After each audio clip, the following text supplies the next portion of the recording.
Nous allons commencer la lecture de satire de Boileau. Oui, ce sont des classiques, toujours. Ce document a été publié sous la direction du Comité de la culture française, sur des pages choisies, et ce sont des textes écrits par Nicolas Boileau Despréaux. Oui. C'est ça. Donc nous sommes au XVIIe siècle, oui. Ce sont les lettres françaises, la maison d'édition Les Lettres Françaises. Nous avons un petit problème. Alors, pourquoi? Oui, parce que... Oui, bon, c'est embêtant d'être à chaque fois interrompu pendant l'enregistrement. Oui. Effectivement, vous avez forcément des manières d'amener la chose, non? Oui. Bon, alors...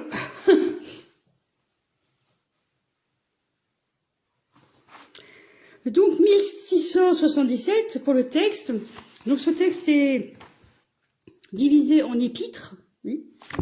Et nous avons choisi l'épître 7 de l'utilité des ennemis. Oui. C'est un texte relativement court, oui, c'est vrai. Donc, nous avons décidé d'essayer de découvrir la manière de lire ce texte. C'est pas tout à fait faux, mais c'est pas de cette manière-là que nous allons le lire.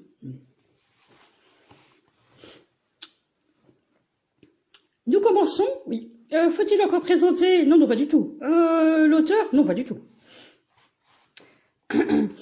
Donc, à Monsieur Racine, oui.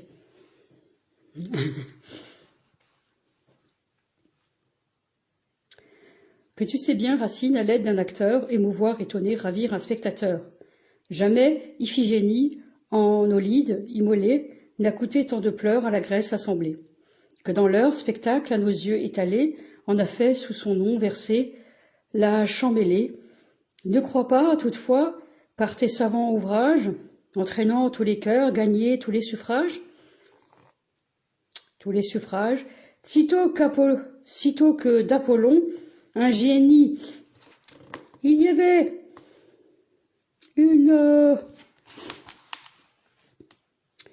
un caractère d'imprimerie graissée. Nous ne voyons pas très bien la ponctuation, parfois.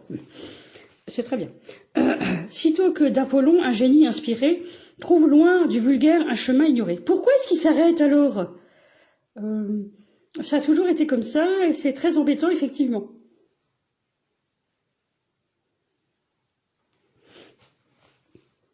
Bon, pourquoi est-ce que vous lisez comme ça? Oui, ça se lit pas comme ça. C'est une radio dodo, on dirait. Oui, mais en fait, on lit les textes de Racine. Boileau, pas Racine. Oui, en fait... Que tu sais bien, Racine, à l'aide d'un acteur, émouvoir, étonner, ravir un spectateur. C'est comme ça que tu le lis, toi? Ah. Non, que tu sais bien, Racine, à l'aide d'un acteur, émouvoir, étonner, ravir un spectateur. Bien, je veux dire, de l'utilité des ennemis. Que tu sais bien, Racine, à l'aide d'un acteur, émouvoir, étonner, ravir un spectateur. Vous pensez que Boileau se moquait de Racine pour lui permettre d'écrire ses vers? Non, non, c'est faux, c'est faux. Ses vers cinglants, c'est faux. Ça m'étonnerait. Bien.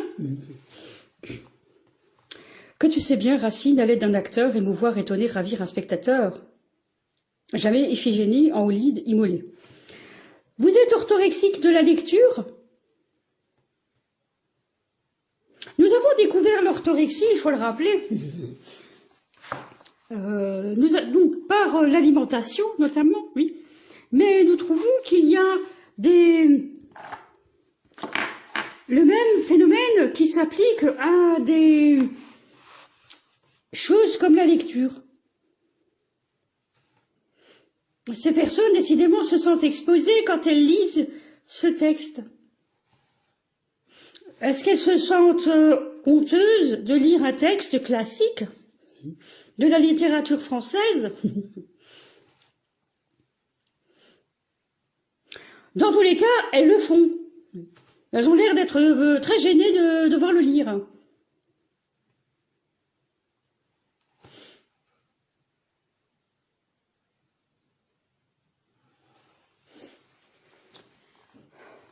Bien. C'est à moi. Que tu sais bien, Racine, à l'aide d'un acteur, émouvoir, étonner, ravir un spectateur.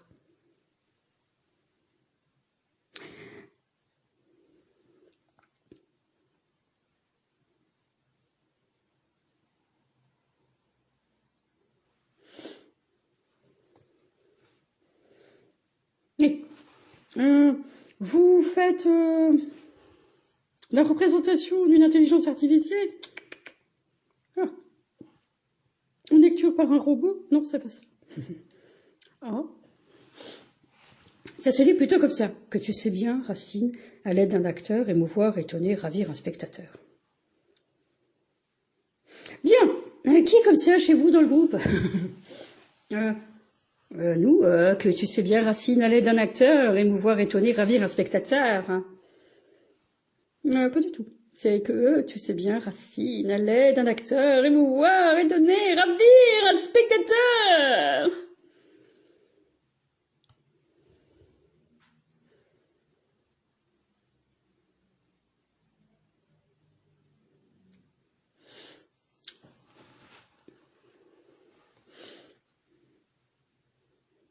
Poursuivez.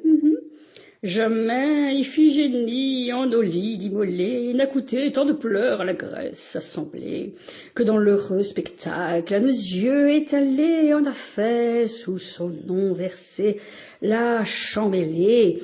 Ne crois pas toutefois par tes savants ouvrages, entraînant tous les cœurs, gagner tous les suffrages.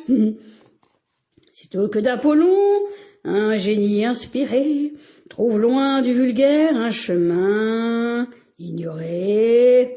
En ces lieux, contre lui, les cabales s'amassent.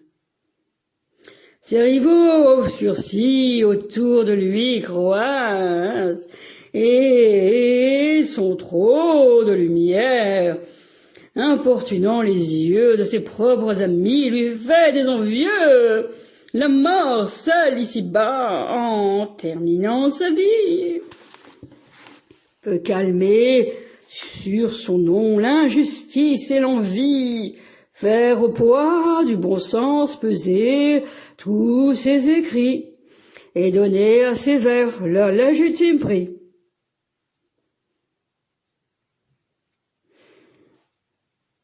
Le vers 19, poursuivez. Avant qu'un peu de terre, obtenu par prière, pour jamais sous la tombe, eût enfermé Molière, mille de ses beaux traits, aujourd'hui y vantés, furent des sots esprits, à nos yeux rebutés. L'ignorance et l'erreur à ces naissantes pièces, en habit de marquis, en robe de comtesse, venaient pour diffamer son chef-d'œuvre nouveau, et secouaient la tête à l'endroit le plus beau. Le commandeur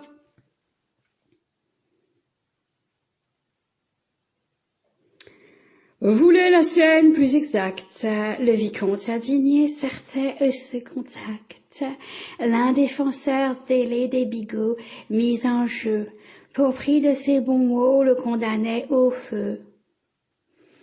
L'autre fougueux marquis lui déclarant la guerre, voulant venger la cour, immolait au parterre. Ben, sitôt que d'un trait de ses fatales mains, le parc l'eut rayé du nombre le parquet, la parque.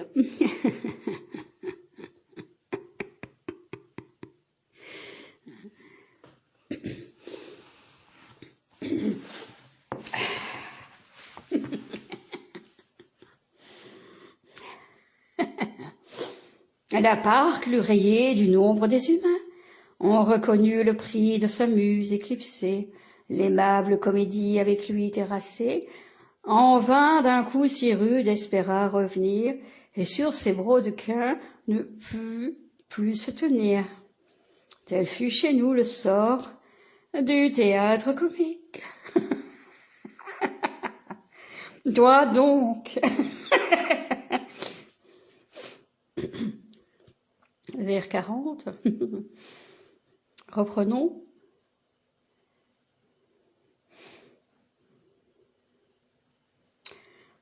Monsieur Linsetrit, Bernard, non, Maurice, non, Michel, Sébastien, Speak not not, oui, ah ben, mais bon.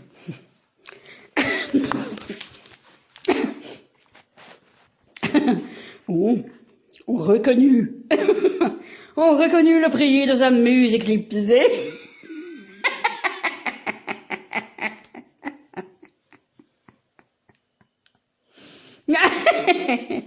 L'aimable comédie, avec lui dérasé, avec lui dérasé, en vain d'un goût si rude espéra revenir, et sur ses brodequins ne peut plus se tenir, tel fut chez nous le sort de tes théâtres comiques.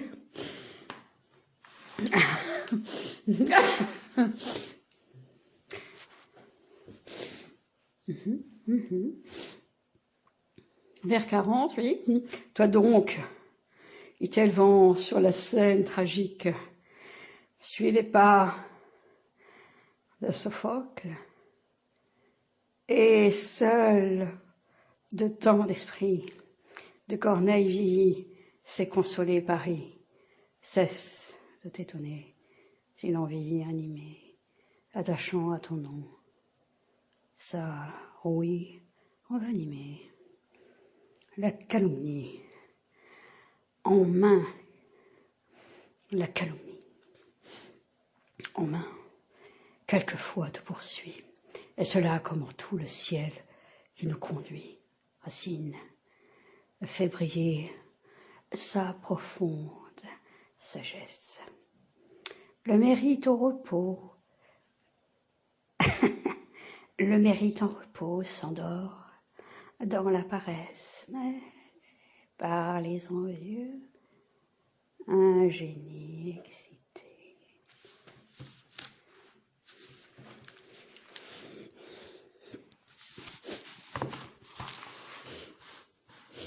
Au comble de son art, et 1000 fois monté, plus on veut l'affaiblir, plus il croit, il s'élance. À moi compte 2 mots.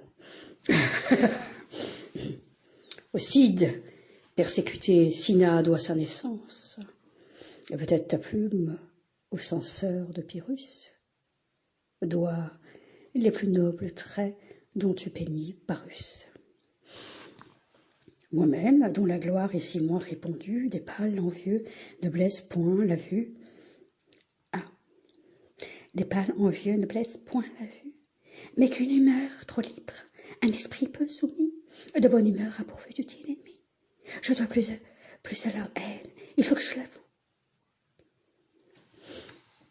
Mrs. Dalloway a dit qu'elle s'occuperait elle-même d'acheter les fleurs.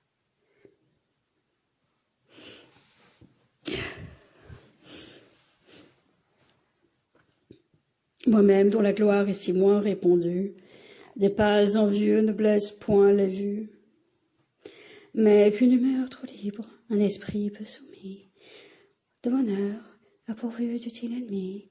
Je dois plus à leur haine, il faut que je l'avoue, qu'aux faibles et vains talents dont la France me loue.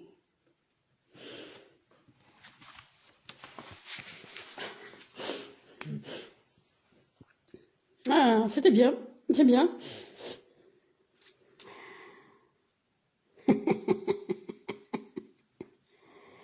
Il fallait que je lise ce vers, n'est-ce point?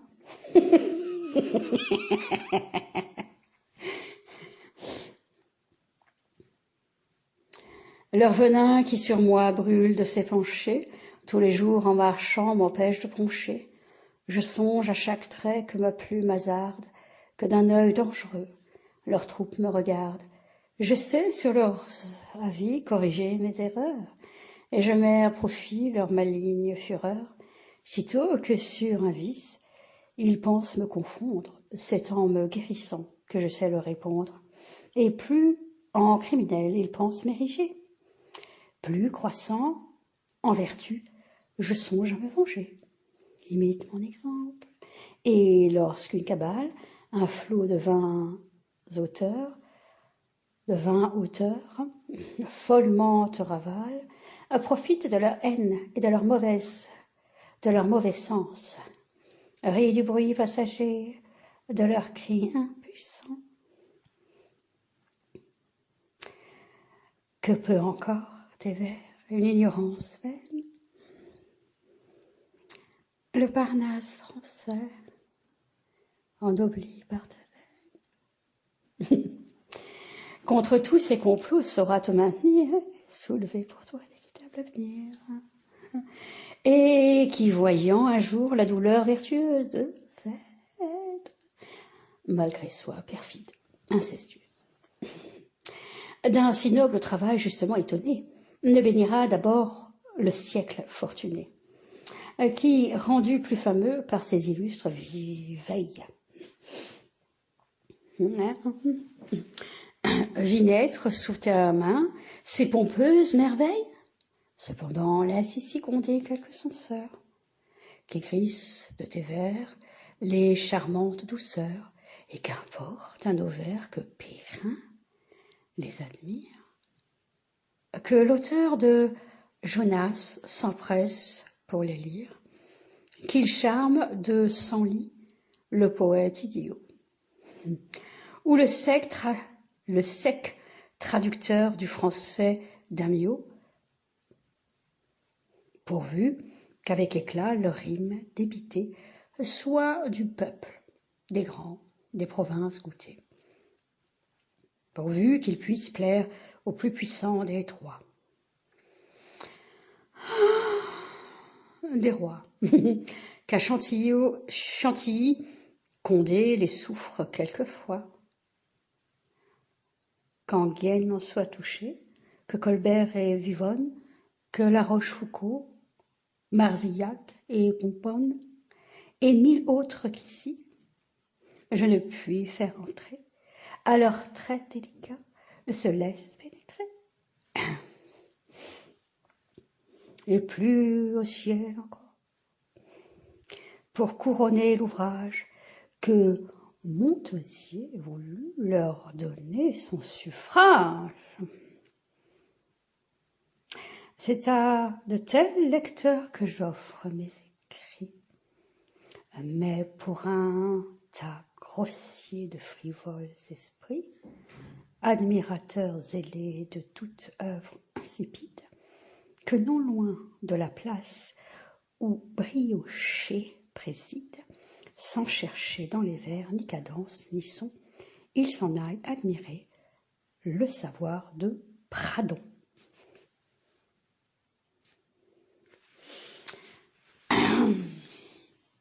Chapitre 7, page choisie, Boileau, XVIIe siècle, les lettres françaises.